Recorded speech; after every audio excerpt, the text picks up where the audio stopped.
नमस्कार दोस्तों, कैसे हैं आप लोग। उम्मीद करता हूं सब बेहतर होंगे। तो मैं Rahul Raj math YouTube channel पे एक बार फिर से आपका स्वागत करता हूं, वेलकम करता हूं। कैसे हैं आप लोग।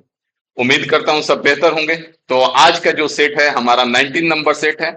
इस वीक जो हमारा सेट चल रहा है और सिर्फ मैथ आ रहा है, और मैथ को हमने बहुत ही इस छोटे सेट को बहुत ही बेहतरीन ढंग से डिजाइन किया है। इसमें आप देखेंगे हर टॉपिक का आपको एक सवाल मिलेगा, और हर टाइप टॉपिक आपका रिवीजन हो रहा है।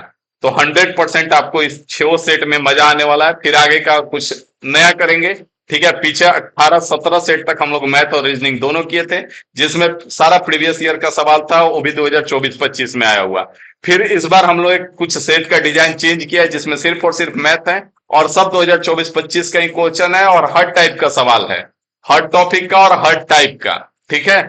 और इसमें आपको बेनिफिट ये होगा कि जैसे एडवांस का जो भी सवाल आ रहा है, जो भी कॉन्सेप्ट हम बता रहे हैं, उस कॉन्सेप्ट को आपको एक अलग कॉपी पे नोट करते जाना है, ताकि क्या, ताकि आपको बाद में रिवीजन करने में आसानी रहे। ठीक है। तो आइए ज्यादा देर न करते हम लोग इसको स्टार्ट करते हैं, इस सेट को। तो यहाँ पे आपको बता दें कि इसका जो पीडीएफ है वो आपको इन्फिनिटी इंस्टीट्यूट एप्लीकेशन पे मिल जाएगा। रिफॉर्म प्रैक्टिस सीरीज करके एक कोर्स है, उसी में आपको मिलेगा, जिसका प्राइस ₹0 है।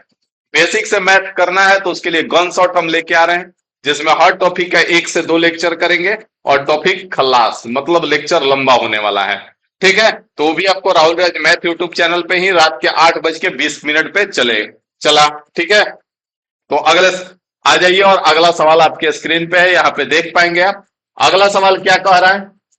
तो अगला सवाल कह रहा है कि निम्नलिखित में से कौन सी संख्या 2, 5, 10 और 11 से विभाज्य है। निम्नलिखित में से कौन सी संख्या 2, 5, 10 और 11 से विभाज्य है। ठीक है। तो यहां पे ध्यान देंगे, अगर हम बात करें तो 2, 5, तो जो संख्या 10 से कटेगा तो ऐसे ही 5, 2 और 5 से कट जाएगा। ठीक है। तो हमको 2 और 5 का चेक करने का जरूरत ही नहीं है। हमको 2 और 5 का चेक करने का जरूरत ही नहीं है। 10 और 11 का चेक कर लें। तो 10 से कटने का मतलब लास्ट में 0 होना चाहिए, तो हमारा ये दो ऑप्शन तो ऐसे ही खत्म हो गया। अब बच गया 2 ऑप्शन, दोनों में से एक, वो 11 का चेक कर लेते हैं एक पे। तो यहाँ पे अगर हम कर लेते हैं तो 0 और 2 2 हो जाएगा, 2 और 8 10 हो जाएगा ना। और इधर कितना हो गया, 9 5 14, और 14 7 21 हो गया। इन दोनों का अंतर कितने का आ रहा है, 11 का आ रहा है। मतलब यही आपका आंसर हो जाएगा। अंतर क्या होना चाहिए, या तो 11 आ जाए, 11 का मल्टीपल आ जाए, या फिर 0 आ जाए, तो संख्या 11 से कटेगा। बात समझ में आ गया। तो अगले सवाल पे आ जाइए। अगला सवाल देखिए क्या कह रहा है। अगला सवाल कह रहा है कि एक्स वाई जेड क्रमशः 2 3 4 से विभाज्य है। तो 6x 4y और 3z का HCF बताना है, महत्तम समापवर्तक बताना है। तो यहाँ पे न्यूनतम ऑप्शन में आप देख पा रहे हैं, न्यूनतम रखा गया है, क्योंकि 2 से कटने वाले बहुत सारे संख्या हैं, 3 से कटने वाले बहुत सारे संख्या हैं, और 4 से भी कटने वाले बहुत सारे संख्या हैं। तो इसलिए यहाँ पे न्यूनतम का बात किया गया है। तो अगर हम 2 से कटने वाला न्यूनतम संख्या का बात करें तो 2 हो जाएगा, मतलब x का मान 2 ले लेते हैं।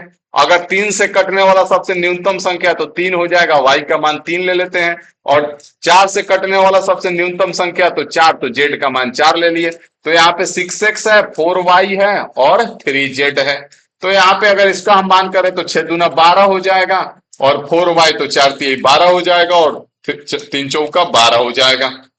तो इसका HCF कितना हो जाएगा, HCF आपका 12 हो जाएगा। HCF जो है आपका 12 हो जाएगा। बात समझ में आ गया भाई साहब। कोई दिक्कत है, अगर कोई दिक्कत है तो आप बता दीजिए, और दिक्कत नहीं है तो आगे बढ़ जाइए। अगले सवाल पे आ जाइए। अगला सवाल देखिए क्या कह रहा है। यदि किसी कर्मचारी की आय 72,000 है, वह जो राशि खर्च करता है वह उसकी बचत से 40% अधिक है। ठीक है। तो इसलिए उसकी बचत कितनी है। तो यहां पे ध्यान देना है कि 40% का मतलब क्या होता है, 40% का मतलब 2/5 होता है ना। तो बचत से 40% अधिक है, मतलब कि अगर यहाँ पे 5 अगर उसका बचत होगा, तो 7 उसका क्या होगा, 7 उसका खर्च होगा। ठीक है। वह जो राशि खर्च करता है वह बचत से 40% अधिक है, तो ई भाई साहब बचत हो जाएगा, और ई आपका खर्च हो जाएगा। ठीक है। तो अगर हम यहाँ पे आय का बात करें तो आय कितना हो जाएगा, 7 5 12 हो जाएगा। आय का बात कर ले तो आय कितना हो जाएगा, 7 5 12, और 12 का मान यहाँ पे कितना दे रखा है, 72,000 दे रखा है। 72,000 है तो कितना गुना है, 6,000 गुना है। तो यहां से क्या पूछा है, बचत कितनी है, तो बचत इसका 6,000 गुना कर दीजिए।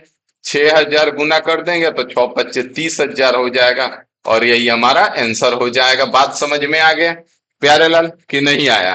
अगर खर्च पूछा होता तो इसका मान निकाल देते 6,000 गुना करके, तो इसका 6,000 गुना कर देते तो 6 7 42,000 हो जाता।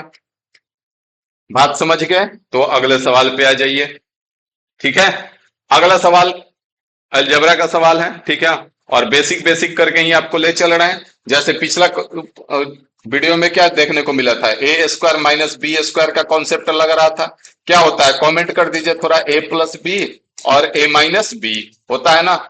इसमें आपका एक कॉन्सेप्ट लग रहा है कि यदि a plus one by a बराबर, यहाँ पे कॉन्सेप्ट इसको ऐसे लिखेंगे, x plus one by x बराबर अगर ए दे रखा है, तब then x square plus one by x square क्या हो जाता है, तो ये हो जाता है ए का स्क्वायर माइनस का 2।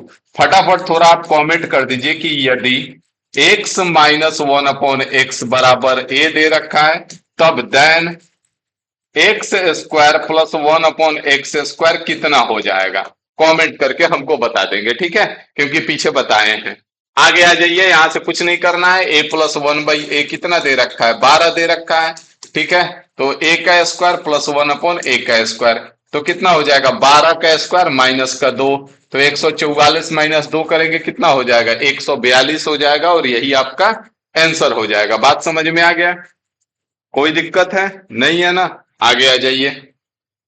आगे कह रहा है पी और क्यू के बीच मध्यानुपाती 12 है, तो पी और क्यू का संभावित मान ज्ञात करें। तो यहां पे ध्यान देंगे कि अगर पी और क्यू का हम मध्यानुपाती बात करें, पी और क्यू का मध्यानुपाती अगर हम बात करें, मध्यानुपाती बराबर क्या होता है, एक बार कमेंट कर दो भाई कि पी और क्यू का मध्यानुपाती जो होगा वो क्या होता है, अंडर रूट पी क्यू होता है।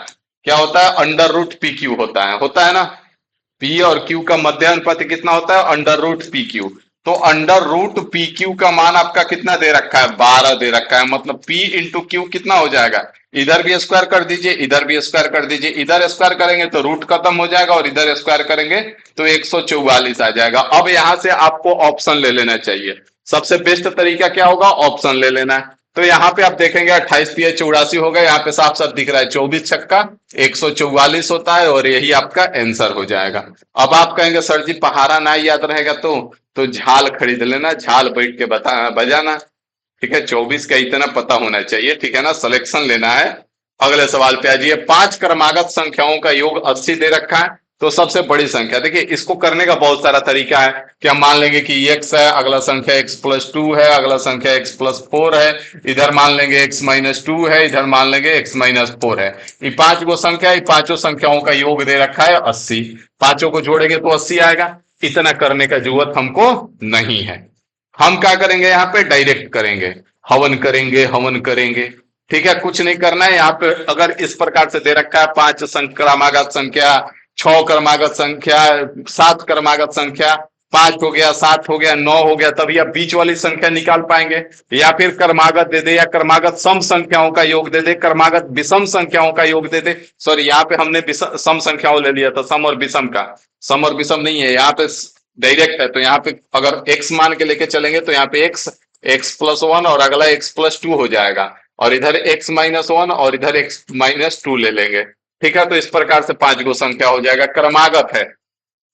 तो यहाँ पे अगर क्रमागत दे दे, क्रमागत संख्याओं बोला है, अगर सम संख्या भी बोल देता तो कोई दिक्कत नहीं था, विषम संख्या भी बोल देता तो कोई दिक्कत नहीं था। यहाँ पे हमको बीच वाली संख्या हम डायरेक्ट निकाल लेंगे। क्या करेंगे, बीच वाली संख्या हम डायरेक्ट निकालेंगे, बीच वाली संख्या। तो बीच वाली संख्या क्या हो जाएगा, यहाँ पे बीच वाली संख्या निकालेंगे, 80 बटे में 5 कर देंगे, कितना आ जाएगा, 16 आ जाएगा। तो बीच में क्या है आपका, 16 है, इधर 17 और इधर 18 हो जाएगा, और इधर आपका 15 और इधर आपका 14 हो जाएगा। तो यही पांचों संख्या है जिसका योग 80 दे रखा है। हम कुछ ना करेंगे, क्या करेंगे, हवन करेंगे, हवन करेंगे, करेंगे ना। तो बस कुछ नहीं, भी हमसे क्या पूछा है, सबसे बड़ी संख्या तो 18 हो जाएगा, सबसे छोटी संख्या तो 14 हो जाता, और बीच वाली संख्या तो 16 हो जाता है। बात समझ में आ गया?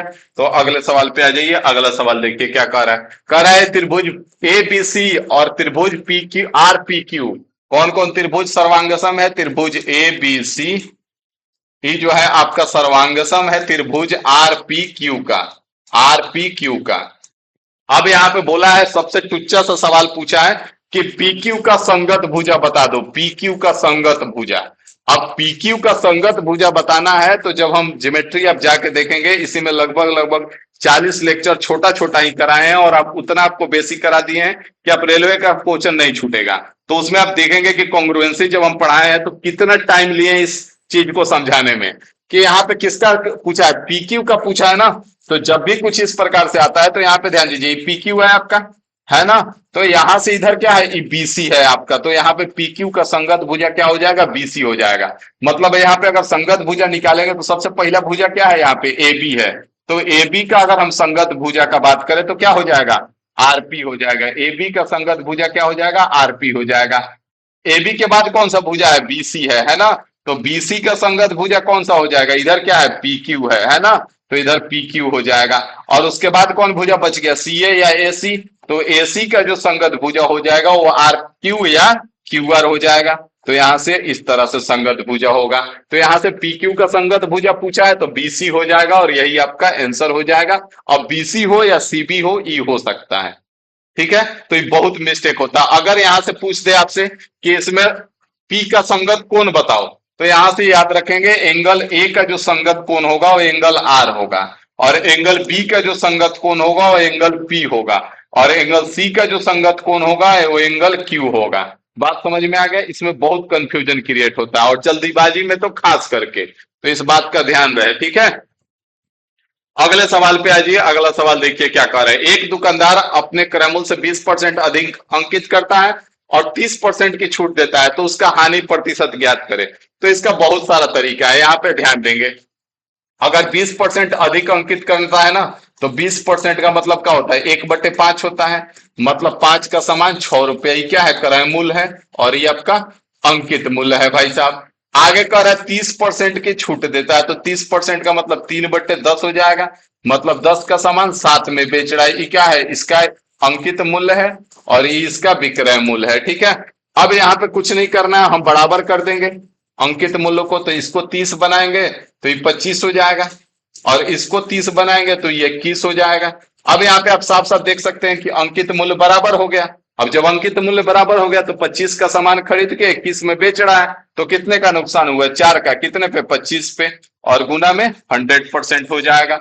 हो जाएगा ना, तो 25 चौका 16 आ जाएगा, और यहाँ पे 16% इसको नुकसान हो जाएगा। बात समझ में आ गया कि नहीं आया?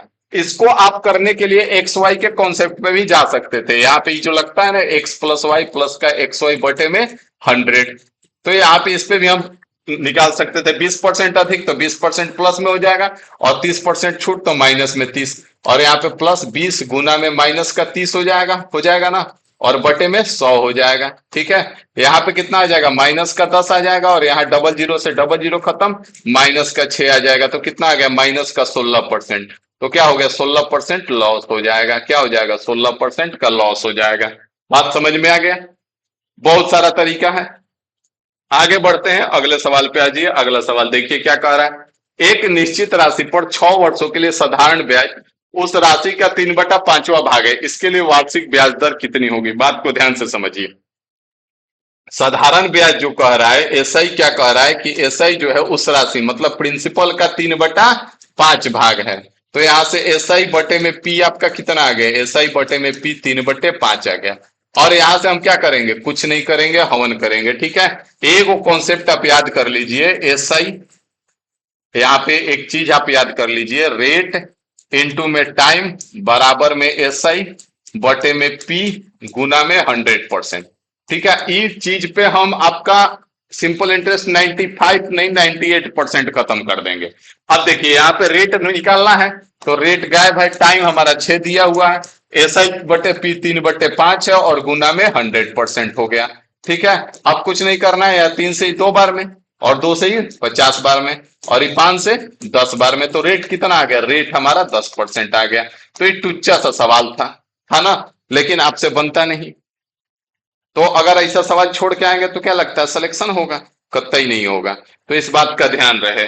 अगले सवाल पे आ जाइए। अगला सवाल देखिए क्या कह रहा है। ए किसी काम को 20 दिनों में पूरा कर सकता है और बी उसी काम को 10 दिनों में पूरा कर सकता है। सी की मदद से एक साथ मिलकर काम करते हुए उन्होंने 5 दिनों में वह काम पूरा किया। सी अकेले उस काम को कितने दिनों में? तो कुछ नहीं करना है, यहाँ ए का दे रखा है कि 20 दिन, और बी का कह रहा है कि 10 दिन, और सी की सहायता से मतलब तीनों आ गए, ए प्लस बी प्लस सी तीनों हो गया। और तीनों कितने दिन में? तो सी की मदद से 5 दिन में। अब यहाँ पे क्या करोगे? हवन करोगे। यहाँ पे टोटल ले लो वर्क। तो टोटल वर्क क्या करते हैं? एलसीएम लेते हैं। तो 5 10 20 का एलसीएम 20 हो जाएगा। 20 से कम 20, 10 दूना 20, 5 चौका 20। तो यहां से ए की क्या है? ए का क्षमता है, बी का दो क्षमता 2 है, और ए प्लस बी प्लस सी तीनों का क्षमता 4 है ना। तो अगर हम पूछे भाई साहब कि बताओ कि ए और बी दोनों को मिला के क्षमता कितना है? तो 3 है। तो सी का क्षमता कितना आ जाएगा? तो सी का क्षमता जो होगा सर जी 1 आ जाएगा। सी का क्षमता कितना आ जाएगा? 1 आ जाएगा। सी का क्षमता 1 आ गया। अब सी का क्षमता 1 है और काम कितना है? 20। तो एक काम एक दिन में कर रहा है, मतलब 20 काम कितने दिन में कर रहा है? तो 20/1 कर दीजिए, 20 दिन में करेगा, मतलब 20 डेज आपका आंसर हो जाएगा भाई साहब। बात समझ में आया कि नहीं आया? आ गया ना? तो आगे बढ़े ना, आगे आ जाइए फटाफट। कर 2 एथलीट 220 मीटर के वृत्ताकार ट्रैक पर एक दौड़ में भाग ले रहे हैं। रवि 22 मीटर प्रति सेकंड की चाल से दौड़ता है, जबकि कपिल 11 मीटर प्रति सेकंड की चाल से दौड़ता है। वे एक ही बिंदु से एक ही समय पर एक ही दिशा में, पिछला सेट में क्या था? विपरीत दिशा में। इस सेट में क्या है? एक ही दिशा में। यही आपको सेट का इसमें मजा आने वाला है। ठीक है। तो यहाँ पे एक ही दिशा में, तो कितने सेकंड बाद वे पहली बार मिलेंगे? तो यहाँ पे हमने क्या बताया था?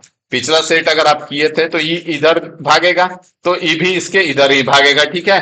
पिछला सेट में एगो इधर भाग रहा था, एगो इधर भाग रहा था, तो ये दोनों मिल के डिस्टेंस कवर कर रहा था। लेकिन अब क्या करेगा कि जो आगे आगे भागेगा और एगो पीछे पीछे भागेगा, तो यहाँ पे कितने देर बाद मिलेंगे? तो दोनों का चाल जो है डिफरेंस लेंगे। तो यहाँ पे समय पूछा है, तो समय बराबर क्या हो जाएगा? डिस्टेंस। तो 220 है, और बटे में क्या हो जाएगा? बटे में चाल। और यहाँ पे जब एक ही दिशा है तो चाल का क्या करेंगे? हवन करेंगे, अंतर ले लेंगे। 22 में से 11 घटेगा, 11 आ जाएगा, और 11 दूना 22, 20 सेकंड आपका समय आ जाएगा। कितना आ जाएगा? 20 सेकंड आपका समय हो जाएगा। बात समझ में आ गया प्यारे लाल? कोई दिक्कत है? नहीं है ना? आगे आ जाइए। आगे कह रहे हैं ठोस घनाभ की ऊंचाई, लंबाई और चौड़ाई 3 2 1 है। घनाभ की चौड़ाई 12 दी गई है, तो आयतन बताना है। तो यहाँ पे बात कर लेंगे। यहाँ से 3 है, 2 है और 1 है। ठीक है। लेंथ है, ब्रेथ है और हाइट है। यहाँ पे क्या दे रखा है? घनाभ की चौड़ाई, मतलब 2 का मान 12 दे रखा है, 6 गुना है। तो इसका भी 6 गुना कर दीजिए, 18 हो जाएगा, और इसका भी 6 गुना 6 हो जाएगा। अब इसका गुना करा लीजिए, गुना करके जो आएगा वही आपका क्या हो जाएगा? वही आपका आंसर हो जाएगा। अब ये जो सवाल है बहुत ही बढ़िया एग्जाम में आया हुआ है, लेकिन ऐसा ऐसा क्वेश्चन डाल रहे हैं सब। क्वेश्चन अगर थोड़ा सा भी कैलकुलेशन आ रहा है तो वहां पे तुरंत ऑप्शन दे रहे हैं सब। अब यहाँ पे 8 दूना 16, 16 का इकाई का अंक 6, और 6 गुना 6 36, इकाई का अंक कितना आएगा? 6 आएगा। और एक ही ऑप्शन है जिसमें इकाई का अंक 6 है, बाकी कुछ नहीं है। हवन करेंगे। ठीक है। बात खत्म हो गया? कोई दिक्कत है? नहीं है सर जी। लब यहाँ पे एक मिनट, घनाभ का आयतन बराबर क्या होता है? घनाभ का आयतन बराबर, थोड़ा कमेंट कर दो प्यारे लाल। घनाभ का आयतन बराबर क्या हो जाता है? घनाभ का आयतन बराबर हो जाता है गुरुजी लंबाई गुना में चौड़ाई और गुना में ऊंचाई। और एक चीज थोड़ा कमेंट करना, घनाभ का आयतन तो भाई साहब हम बता दिए। घनाभ का विकर्ण बराबर क्या होता है? घनाभ का विकर्ण बराबर क्या होता है? घनाभ का विकर्ण बराबर क्या होता है? थोड़ा कमेंट करके बता दो, बड़ा पढ़ रहे हो। ठीक है ना? अगले सवाल पे आ जाइए। यहाँ पे tan 55 और cot 35 का मान पूछा गया है। कुछ नहीं करना है, सिंपल सा एक ही कॉन्सेप्ट लगेगा और 10 सेकंड में आंसर दे दोगे। यहाँ पे आप याद रख लो, tan 90 माइनस थीटा का होता है, तो 90 माइनस थीटा सर जी cot थीटा होता है। ठीक है। और यही अगर cot 90 माइनस थीटा करेंगे तो क्या होगा? cot 90 minus theta tan theta होता है। ठीक है। जब भी इस तरह से उठपटांग थीटा दे दे कि tan 55 है, ठीक है, और tan 35 है। तो तुमको ये सब पढ़ना नहीं है, तो मतलब कि इसमें यही लगेगा, tan 35 नहीं है, cot 35 है। क्या है, कॉट 35 है, ठीक है। तो अब यहाँ पर दो, आप टेन को चेंज कर लो या फिर कॉट को चेंज कर लो, अभी नहीं कि दोनों को चेंज कर देना, ठीक है, एगो को चेंज करना है, या तो टेन को चेंज कर लो या फिर कॉट को चेंज कर लो। तो हम टेन को ज्यों करते हैं छोड़ देते हैं, टेन 55 है, ठीक है, और इसको हम लिख सकते हैं कॉट 35 को क्या लिख सकते हैं, 90 माइनस 55 लिख सकते हैं, लिख सकते हैं ना। अभी क्या बन गया, कॉट 90 माइनस थीटा, तो यहाँ पे क्या है, टेन 55 है आपका, और ये क्या हो जाएगा, कॉट 90 माइनस थीटा, तो क्या आ जाएगा, टेन थीटा, मतलब कि टेन 55, और ये कट जाएगा, कितना आ जाएगा भाई साहब, 1 आ जाएगा। और बताओ कितने सेकंड का सवाल था तुम्हारा, मजा आ रहा है, एक बार प्यार से लिख दो, कमेंट कर दो, मजा आ रहा है कि नहीं आ रहा है। कह रहा है कि कोई मूलधन चक्रवृद्धि ब्याज की एक निश्चित दर पर उधार दिया जाता है, वह धनराशि 3 वर्ष के अंत में इतना और 4 वर्ष के अंत में इतना है, तो मूलधन ज्ञात करें। यहाँ पे ध्यान देंगे भाई साहब, 3 साल के अंत में कह रहा है 13310 है, और 4 साल के अंत में कह रहा है कि 16, 4 साल के अंत में कह रहा है भाई साहब कि 14641 है, ठीक है। अब अगर तो एक लेवल पे हो, मतलब काफी टाइम से प्रैक्टिस चल रहा है, तो इस क्वेश्चन का आंसर तुम बिना सोचे समझे मार के निकल जाओगे, ठीक है। जब डाटा दिखा 13310 और 14641, तो इस क्वेश्चन का आंसर तुम मार के अब तक निकल जाते हैं। और अगर पढ़ रहे हो तो कमेंट कर दो बिना बनाए, अगर हमसे पूछोगे तो इसका आंसर डी होगा। अब इसको बनाएंगे कैसे, अगर डाटा उठपटांग रहता तो इसके लिए यहाँ पे सीखना है हमको। अब यहाँ पे ध्यान दो क्या सीखेंगे, यहाँ पे कितने का अंतर है, तो यहां से एक में से जीरो एक हो जाएगा, 4 में से एक 3 हो जाएगा, और 6 में से 3 3 हो जाएगा ना, और यहां से 4 में से 3 1 हो जाएगा ना। तो 1331 कितने साल का अंतर है, एक का। तो यहाँ जब भी एक का गैप का हम बता रहे हैं, ठीक है, चक्रवृद्धि ब्याज में एक का गैप और एक से अधिक का गैप दोनों अलग अलग बनता है, तो ये जो है एक के गैप वाला है, इस पे ध्यान दीजिएगा। तो यहाँ पे हम जानते हैं कि तीसरा साल का जो मिश्रधन होता है वो चौथा साल के लिए क्या होता है, मूलधन होता है। अगर दूसरा साल का जो मिश्रधन है वो तीसरा साल के लिए मूलधन होगा, तीसरा साल का जो मिश्रधन है वो चौथा साल के लिए मूलधन होगा, और चौथा साल का जो मिश्रधन है वो पांचवा साल के लिए मूलधन होगा। तो मतलब कि यहाँ पे तीसरा साल का मिश्रधन है और ये हमारा मूलधन बनेगा, और ये ब्याज है, तो यहां से ब्याज 1331 और बटे में कितना हो जाएगा, यहाँ पे गुना में 100% हो जाएगा ना, हो जाएगा। तो यहां से हमारा रेट पता चल जाएगा, क्या पता चल जाएगा, रेट पता चल जाएगा। तो इससे ही 10 बार में कटेगा और 10 से ही 10 बार में कटेगा, तो आपका रेट कितना आ गया, 10% आ गया ना, रेट कितना आ गया, 10% आ गया भाई साहब। अब रेट आपको पता चल गया है और मिश्रधन दे रखा है, ठीक है। आपको क्या बताना है, मूलधन बताना है कि मिश्रधन कितने साल का है, 3 साल का है, या फिर 3 साल का ले लो या फिर 4 साल का है, 4 साल का भी मिश्रधन है। तो 10% का मतलब क्या होता है, 1/10 होता है, मतलब एक साल में 10 से कितना होगा, 11। अगर हम 3 साल का लेंगे तो कितना हो जाएगा, पावर में 3 हो जाएगा ना, तो ये कितना हो जाएगा, 1000 हो जाएगा, और ये 1331 हो जाएगा। 3 साल का मिश्रधन कितना दे रखा है, 1300, 13,310 दे रखा है, कितना गुना है, 10 गुना है। तो यहाँ पे इसका भी 10 गुना कर दो, 10 गुना करोगे कितना हो जाएगा, 10,000 हो जाएगा, और यही तुम्हारा आंसर हो जाएगा, जो कि ऑप्शन डी में है। बात समझ में आ गया, तो बढ़े आगे ना, आगे आ जाइए। आगे फिर सिंप्लीफिकेशन का क्वेश्चन है, फटाफट वीडियो को रोक लो और कमेंट करके जाओ इसका आंसर। एक क्वेश्चन डेली बनाओ, ठीक है, इसमें बहुत सारे लोगों का गलत हो रहा है, लगातार हम देख रहे हैं कि हर सेट में एक क्वेश्चन डाल रहा है, रेलवे हो या एसएससी हो, और सबका गलत हो रहा है। तो इसका कमेंट करके जाओ आंसर, आसान सवाल है, तुम खुद कहोगे कि सर ई काहे लाए हैं, तो तुम्हारे लिए लाए हैं, कमेंट करके जाओ। कह रहा है कि पी और क्यू एक टंकी को 36 और 45 मिनट में भर सकते हैं, दोनों पाइप एक साथ खोल दिया जाए तो टंकी को भरने में कितना समय लगेगा। तो यहाँ पे कुछ नहीं करना है, बेसिक टाइप है इसका, पी 36 और क्यू जो है 45। तो यहाँ पे हम टोटल वर्क ले लेंगे, टोटल वर्क कितना हो जाएगा, 180 हो जाएगा। अब कहोगे सर ये आसान सवाल करने से फायदा क्या होता है, देख आसान सवाल करने से तुम्हारा कैलकुलेशन ठीक होता है, आसान सवाल करने से तुम्हारा एक्यूरेसी ठीक होता है, आसान सवाल करने से तुम्हारा स्पीड बढ़ता है, आसान सवाल करने से तुम्हारा कॉन्फिडेंस लेवल बढ़ता है। तो यहाँ पे अगर 36 और 45 का एलसीएम लेना है और तुम अब निकालने चल दिए सर 36 45 का एलसीएम 3 से 7, 3 से 12 बार में, 3 से 7 15 बार में, तो फिर झाल बजाते रहोगे ना। झाल ना बजाओगे तो और क्या करोगे। तो यहाँ इस तरह से एलसीएम आना चाहिए। 36 और 45 एलसीएम देखते 180, क्या हो जाएगा 36 पांचे 180 और 45 चौका 180। यहाँ दोनों को मिला के तो पी प्लस क्यू कितना हो जाएगा, 5 4 9 हो जाएगा। हो जाएगा ना, तो कुछ नहीं करना है, 180/9 कर दो। 180/9 करोगे कितना आ जाएगा, 20 मिनट आ जाएगा, और यही हमारा आंसर हो जाएगा, जो कि ऑप्शन बी में है। बात समझ गए। तो अगले सवाल पे आ जाओ फटाफट। अगला सवाल देख लो क्या कह रहा है।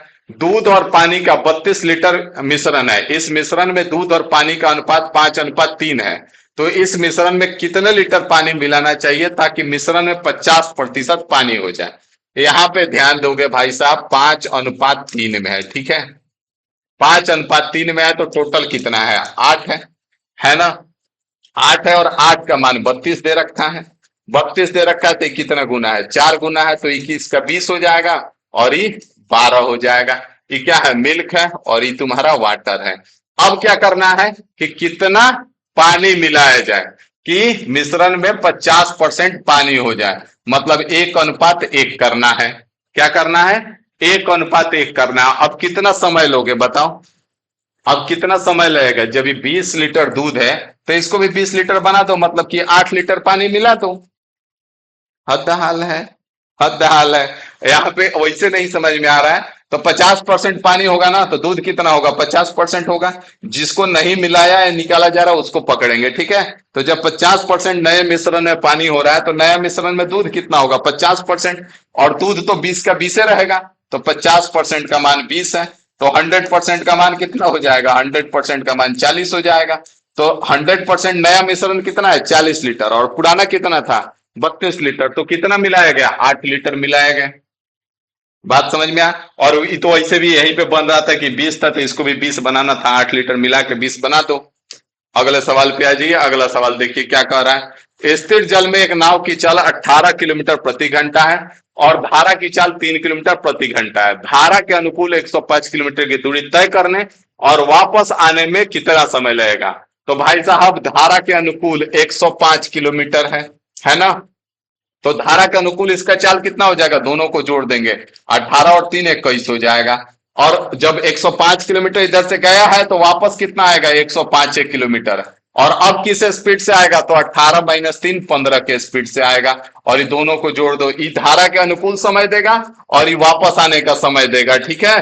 तो यहाँ पे कुछ ना करेंगे, हवन करेंगे, हवन करेंगे। 21 5 105, और 15 7 105, 7 5 12 घंटा हो जाएगा, और यही हमारा आंसर हो जाएगा, जो कि ऑप्शन डी में है। बात समझ में आया।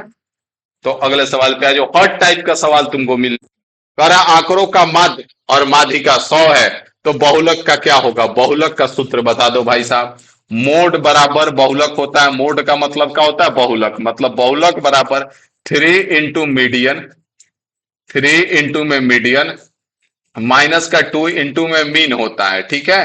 तो कुछ नहीं करना है, यहाँ पे मोड पूछा है तो 3 × 100 हो जाएगा, और माइनस में 2 × 76 हो जाएगा। यहाँ पे हमारा 300 है, और कितना हो जाएगा, 7 दूना 12, 2 152 हो जाएगा। तो कितना बच गया, 148 बच गया, और यही तुम्हारा आंसर हो जाएगा, जो कि ऑप्शन ए में है। तो है तो सवाल आसान, लेकिन बहुत सारे लोग गलत करके आते हैं, क्योंकि ये जो फॉर्मूला है ना, इसमें कंफ्यूजन क्रिएट हो जाता है। एग्जामों में जब कंप्यूटरों पे बैठोगे ना, तो इसमें कंफ्यूजन क्रिएट हो जाता है। 3 × मीडियन था कि 3 × मीन था कि क्या था, तो झाल बजाते रह जाओगे। इसलिए एकदम 100% कमांड चाहिए, ठीक है। अगला सवाल देखिए क्या कह रहा है। एक ऊर्ध्वाधर छड़ की लंबाई और उसकी छाया का अनुपात 2:√12 है, तो सूर्य का उन्नयन कोण ज्ञात कीजिए। इसमें जो लग रहा है कॉन्सेप्ट, वो कॉन्सेप्ट यहाँ पे हम पहले बात कर लेते हैं, ठीक है। कुछ इस प्रकार का कॉन्सेप्ट लगेगा। यहाँ पे अगर 30 डिग्री होता है और यहाँ पे 60 डिग्री होता है, ठीक है, तो 30 के सामने 1 और 60 के सामने √3, और 90 के सामने कितना, तो 90 के सामने 2, ठीक है। तो यहाँ पे अगर हमको इसका और इसका अनुपात पूछे तो कितना आएगा, 1:√3, ठीक है। इसका ऊंचाई और इसका अनुपात आएगा 1:√3, कब, जब ये उन्नयन कोण 30 डिग्री होगा। अब यहाँ पे आ जाओ। यहाँ पे बोला है कि छड़ और ऊर्ध्वाधर छड़ और छाया का अनुपात तो 2 और √12 है ना। तो इसका अगर देखे तो 2 और बटे में 12 को क्या लिख सकते हैं, 4 का 2 बाहर निकल जाएगा और √3 आ जाएगा, तो ये 2 से 2 खत्म, 1/3 आ गया, मतलब क्या आ गया, 1:√3 आ गया। मतलब ई जो है 1 है तो ई कितना है, √3 है ना। अगर ये 1 है तो ये √3 है। तो एक किसके सामने होता है, 30 के सामने होता है। अगर यहाँ पे अवनमन कोण पूछ दे तो ये 60 डिग्री हो जाएगा। बात समझ में आ गया। तो उन्नयन कोण पूछा है, 30 डिग्री आपका आंसर हो जाएगा। बात समझ गए भाई साहब। तो आगे आ जाइए, हिला के मुंडी। देखिए यहाँ पे बढ़िया सा सवाल लेके आए हैं। कह रहे यदि XYZ ने 3, 4, 10 के अनुपात में अपने हिस्सों के साथ व्यवसाय शुरू किया। XYZ है भाई साहब, XYZ 3 और 4 और 10, ठीक है। तो यहां पे हम क्या करेंगे, यहां पे हम इसको 300 बना देंगे, इसको हम 400 बना लेंगे, ठीक है। थोड़ा सा स्पेस लेके चलो, क्योंकि यहां पे भाई साहब आपको थोड़ा सा कैलकुलेशन दिखाना पड़ेगा, ठीक है। तो यहां पे एक्स को लो थोड़ा सा डिस्टेंस पे, यहाँ पे एक्स है, यहाँ पे वाई लो। इतना बड़ा बोर्ड है किस काम का। यहाँ पे 3 है, यहाँ पे 4 है और यहाँ पे आपका 10 है। इसको हम बना देंगे 300, इसको हम बना देंगे 400 और ये बन जाएगा 1000। क्या किए, 100 से गुना करा दिए। अब पढ़ो आगे। 6 महीने बाद वाई ने अपना 50% हिस्सा वापस ले लिया। तो ये जो पैसा चला कितने, 6 महीना तक चला। और फिर जब इसमें से 50% तो 200 बच जाएगा। और ये 200 कितने महीने तक, 6 महीने तक चलेगा, क्योंकि वर्ष पूरा होने तक इसका लाभ बांटा जाएगा। ठीक है। अब आगे आ जाओ, आगे क्या कह रहा है, जबकि जेड ने वर्ष पूरा होने से 9 महीना पहले, 9 महीना पहले मतलब कि 3 महीना तक ही पैसा चला, ये 3 महीना तक चला और अब 40% वापस ले लिया। तो इसमें से 400 वापस ले लिया तो बचा कितना, 600। और 600 कितने महीने तक जाएगा, 9 महीने तक। और यदि वर्ष के अंत में लाभ का बंटवारा दे रखा है, कुल लाभ, तो ई जो है 300 लगा के चुपचाप पड़ल है, ठीक है। तो इसका 12 महीना यही चलेगा। अब काट पीट मचाओ, कितना फास्ट काट पीट कर सकते हो, कर दो। यहां से डबल जीरो, इसका भी डबल जीरो खत्म, इसका भी डबल जीरो खत्म, इसका भी डबल जीरो और इसका भी डबल जीरो। 3 से सब में कट रहा है तो 3 से काट दो 4 बार में, 3 से ही 2 बार में और 3 से ही 2 बार में, और 3 खत्म और 3 से 3 बार में। तो यहां पे अगर देखें तो अभी कट रहा है, कटने के लिए तो कट रहा है, 2 से काट सकते हैं। इसे ले लो, 3 चौका 12 और ये 4 दूना 8 है और 2 दूना 4, तो ये भी 12 और यहाँ पे 10 3 30 और 6 3 18। तो 30 और 18 कितना हो जाएगा, कुछ गड़बड़ नहीं हुआ है ना। 30 और 18 कितना हो जाएगा, 30 और 18 सर जी 48 हो जाएगा ना। तो काट दो, 12 से एक बार में, ये भी एक बार में और ये 4 बार में, बात खत्म हो गया। अब क्या पूछा, 23,400। तो 6 का वैल्यू, ये टोटल कितना हो गया, 6 और 6 का मान दे रखा है 23,400। कितने बार में कटेगा, काट दो, 6 3 18, 18 और 5 6 9 54 और यहाँ पे डबल जीरो। 3900 तो पूछा है किसका, जेड का, तो जेड का यहाँ पे 3900 से गुना करा दो, 3900 से। यहाँ पे डबल जीरो, 9 चौका 36, 6 बच गया 3, 4 3 12 और 3 15,600 जेड को मिलेगा। 23,400 कहाँ गड़बड़ कर दिए भाई साहब। जेड ने वर्ष पूरा होने से 9 महीने पहले अपना, 6 महीने बाद वाई ने 50% हिस्सा वापस ले लिया, जबकि जेड ने वर्ष पूरा होने से 9 महीने पहले, तो 9 महीने पहले मतलब 3 महीने चला ना। तो यहां पे अगर देखें तो कटा है ठीक से ना, 6 3 18 और 6 9 54, सब सही है। 12,600, 1 मिनट, 15,600 आएगा ना। और बाकी बचा कितना है, 9 चौका 36, 6 3 चौका 12 और 3 15, 15,600 होना चाहिए इसका आंसर। कहीं कुछ गड़बड़ तो हुआ नहीं है। 23,400 वर्ष के अंत में कुल लाभ दे रखा है 23,400। तो 6 है, 4 1 5 1 6, 3 चौका 12, 4 दूना 8 और 2 दूना 4, 8 4 12, 10 3 30 और 6 3 18। तो 30 और 18 48 हो जाएगा। 12 1 कम 12, 12 1 कम 12, 12 चौका 48। तो यहां से 4 6 का वैल्यू 23,400 है, 6 3 18, 5 और 4 6 9 54 और डबल जीरो। तो यहां से हमारा कितना हो जाएगा, यहां से तो यही आना चाहिए। एक बार आप कमेंट करके बता दीजिएगा, देख लीजिएगा, और ऐसा कुछ मिस्टेक हुआ होगा हमसे तो बता दीजिएगा, क्योंकि हम भी इंसान ही हैं, ऐसा थोड़ी है कि हमसे गलती नहीं हो सकता, हो सकता है। आप देख लीजिएगा, बाकी तरीका यही है, सब कुछ यही है, ठीक है ना। तो चलिए मिलते हैं अगले सेट में। ईमानदारी से बता दीजिए कि आपको मजा आ रहा है कि नहीं आ रहा है, और नहीं आ रहा है तो और क्या चाहिए आपको, ये भी कमेंट करके बता के जाइएगा, ठीक है ना। बाकी फिलहाल इस सभा को हम यहीं पे समाप्त करते हैं, मिलते हैं आपसे अगले सभा में, अगले सेट में, ठीक है ना। तो चलिए, थैंक यू।